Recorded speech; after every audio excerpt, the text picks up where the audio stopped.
അടുത്ത് തന്നെ joint ഡയറക്ടറായിട്ട് promotion കിട്ടുമെന്ന് പ്രതീക്ഷിക്കുന്നു. സാറിന്റെ വാക്കുകൾ പൊന്നാവട്ടെ. പിന്നെ നേരത്തെ ഫാദർ എക്സ്പ്ലെയിൻ ചെയ്തതും കർത്താ സാർ എക്സ്പ്ലെയിൻ ചെയ്തതും ഒരേ പ്രോഗ്രാം, ഒരേ പ്ലാൻ തന്നെയാണ്. നേരത്തെ മുന്നൊരിക്കൽ ഒരു മീറ്റിംഗിൽ CIയും ഇതേ പ്ലാൻ തന്നെ ഇവിടെ പറയുകയുണ്ടായി. ഒരു എക്സലന്റ് പ്ലാൻ ആണ്, അത് പറയാതെ പറ്റില്ല. എല്ലാവരും അതിൻ്റെ ഒരു കയ്യടി കൊടുക്കേണ്ടതാണ്. അതിലൊരു കാര്യം ഉള്ളത്, ഈ അങ്കമാലി ടൗണിനെ ഒരു റൗണ്ട് ആയിട്ട് മാറ്റി നമ്മൾ ചുറ്റി പോകുന്നു എന്ന് മാത്രം.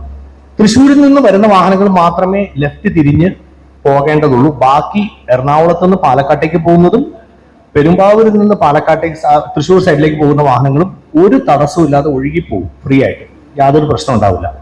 ഇനി ഇതിൽ നമ്മൾ ചെയ്യേണ്ട ഒരേ ഒരു സ്ഥലത്ത് മാത്രമേ ഒരു ആശങ്കയുള്ളൂ, ഒരേ ഒരു സ്ഥലം. അതെവിടെയാന്ന് വെച്ച് കഴിഞ്ഞാൽ LFന്റെ മുമ്പിലുള്ള ജംഗ്ഷനിൽ നിന്ന്, ഞാൻ പറയുന്നത് മനസ്സിലാവുന്നല്ലോ എല്ലാവർക്കും, LFന്റെ ജംഗ്ഷനിൽ നിന്ന് അടുത്ത് വരുന്ന ഇപ്പോഴത്തെ മെയിൻ സിഗ്നൽ ഉള്ള ജംഗ്ഷനിലേക്ക് വരുമ്പോൾ അതായത് കാലടി ഭാഗത്തുനിന്ന് വരുന്ന വാഹനങ്ങളും ഇതിലെ ചുറ്റി വരുന്ന വാഹനങ്ങളും ഡയറക്ഷൻ മാറണം. അതായത് ഇംഗ്ലീഷിലെ ക്യാപിറ്റൽ X എഴുതിയ പോലെ തന്നെ അങ്ങോട്ടും ഇങ്ങോട്ടും മാറണം, ലൈൻ ചേഞ്ച് ചെയ്യണം. ഈ 100 മീറ്ററിനുള്ളിൽ സ്വാഭാവികമായിട്ട് വാഹനങ്ങൾ മാറും. ഇടത്തോട്ട് തിരിയേണ്ട ആൾ ഇടത്തോട്ട് ഇൻഡിക്കേറ്റർ തിരിയും, വലത്തോട്ട് തിരിയേണ്ട ആൾ വലത്തോട്ട് ഇൻഡിക്കേറ്റർ തിരിയും. എന്നിട്ട് കുര്യാക്കോസ് ആൻഡ് സൺസ് ജ്വല്ലറിയുടെ മുന്നിലൂടെ പാലക്കാട്ടേക്ക് പോവാം. ആ സ്ഥലങ്ങളിൽ മാത്രം ഒരു കൺജഷൻ അല്ല, ഒരു കുറച്ചധികം വാഹനങ്ങൾ വരാൻ സാധ്യതയുണ്ട്. അത് മാത്രമേ ഉള്ളൂ. ഈ ഭാഗങ്ങളിൽ കുഴി ഒന്നുമില്ലെങ്കിൽ, ഞാൻ വീണ്ടും പറയാണ്, കളമശ്ശേരി ജംഗ്ഷനിൽ ഈ അടുത്തൂടെ പോയവർക്ക് അറിയാൻ പറ്റും, അല്ലെങ്കിൽ കാലടി പാലത്തിൽ അറിയാൻ പറ്റും, കുഴിയാണ് പ്രശ്നം. ഒരു ചെറിയ കുഴി ഉണ്ടെങ്കിൽ ഓട്ടോറിക്ഷ മുതൽ സ്കൂട്ടർ എല്ലാം സ്ലോ ചെയ്യും, ട്രാഫിക് മൊത്തം ബ്ലോക്ക് ആവും. അതാണ് അതിന്റെ ഒരു വാസ്തവം. അതാണ് നമ്മുടെ ഈ ഒരു പദ്ധതിയെ ഫെയിലിയർ ആവാനായിട്ട് ഒരു കുഴി വിചാരിച്ചാൽ പറ്റും. അപ്പൊ അതില്ലാന്ന് നമ്മൾ ഉറപ്പുവരുത്തണം, എന്ത് വില കൊടുത്തു. ഈ രണ്ടാമത്തെ കാര്യം എന്ന് പറയുന്നത്, ഈ മീഡിയൻ കട്ട് ചെയ്യേണ്ട ഒരു മീഡിയൻ PWDയുടെ ആണ്, മറ്റേത് NHAIയുടെ ആണ്. നിയന്ത്രിക്കേണ്ടത് പോലീസ് ഉദ്യോഗസ്ഥരാണ്. അപ്പൊ ഈ 3 പേരുമാണ് ഇതിന്റെ പ്രധാനപ്പെട്ട ആൾക്കാർ.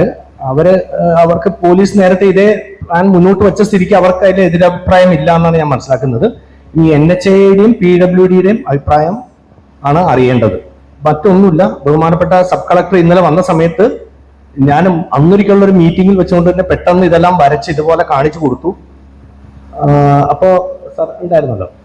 ഇപ്പൊ സബ് കളക്ടർ ഓൾറെഡി ഈ പ്ലാൻ കണ്ടിട്ടുണ്ട്.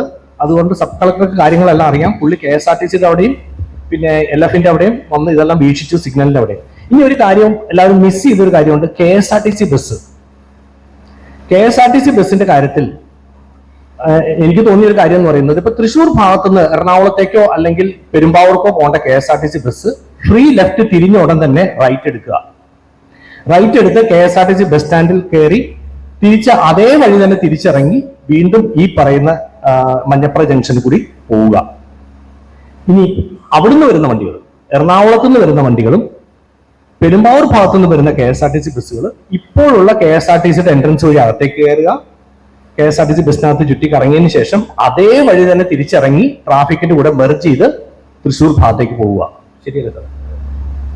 ഇതാണുള്ളത്. അപ്പോൾ എല്ലാം കൊണ്ടും ഇത് പെർഫെക്റ്റ് ആണ്. ഇനി ഇത് നടത്തിയെടുക്കേണ്ട കാര്യമുള്ളൂ. ഇക്കാര്യത്തിൽ PWD NH അധികൃതർ അവരാരെങ്കിലും ഉണ്ടോ? അപ്പൊ സാറുണ്ട്. അപ്പൊ അതുകൊണ്ട് കുഴപ്പമില്ല. അപ്പോ ഇക്കാര്യത്തിൽ ഇപ്പൊ തന്നെ ഒരു തീരുമാനത്തിൽ എത്താൻ പറ്റുന്നതാണ് ഞാൻ വിശ്വസിക്കുന്നത്. Thank you.